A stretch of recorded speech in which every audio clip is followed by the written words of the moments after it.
Hello' everyone, Ambubachi শেষৰ দিনা এয়া আমি আহিছোঁ মা কামাখ্যামাৰ মন্দিৰলৈ। আৰু মন্দিৰৰ ভিতৰত গধূলি 6টা বজাৰ পাছত সোমাবলৈ দিয়া নহয়, সেইবাবে এয়া গধূলি 6 বজাৰ আগতে আমি আহি গেট পাই গ'লোঁ। আৰু এতিয়া আমি ধুনীয়াকৈ খোজকাঢ়ি লাহে লাহে ওপৰলৈ বুলি গৈ আছোঁ। আৰু ৰাস্তাৰে গৈ থাকোঁতে পানী, জুচ, ফ্ৰুটি আৰু বহুত খোৱা বস্তু তেনেকৈ ৰাস্তাতে দি আছিলে। আমিও এয়া পানী খাই খাই গৈ আছোঁ আৰু লাহে লাহে এয়া মন্দিৰ পাওঁ অৱস্থাতে আকৌ বেলেগ এটা ৰাস্তাৰে আমাক আহিবলৈ দিলে।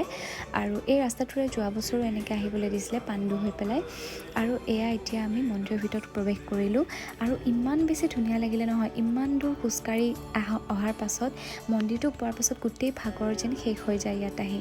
আৰু সঁচাকৈ মই বহুত বেছি লাকি ফিল কৰোঁ যে মই অসমত জন্ম পাইছোঁ। আৰু আমি কামাখ্যামাৰ ইমান ওচৰত আছোঁ যে যেতিয়াই মন যায় তেতিয়াই আমি কামাখ্যামাৰ ওচৰত আহিবলৈ পাৰোঁ। আৰু আজি ভিডিঅ'টো ইমানেই আছিলে। কোনে কোনে কামাখ্যা মন্দিৰত অম্বুবাচীৰ সময়ত আহিছে মোক জনাবচোন দেই। Bye bye.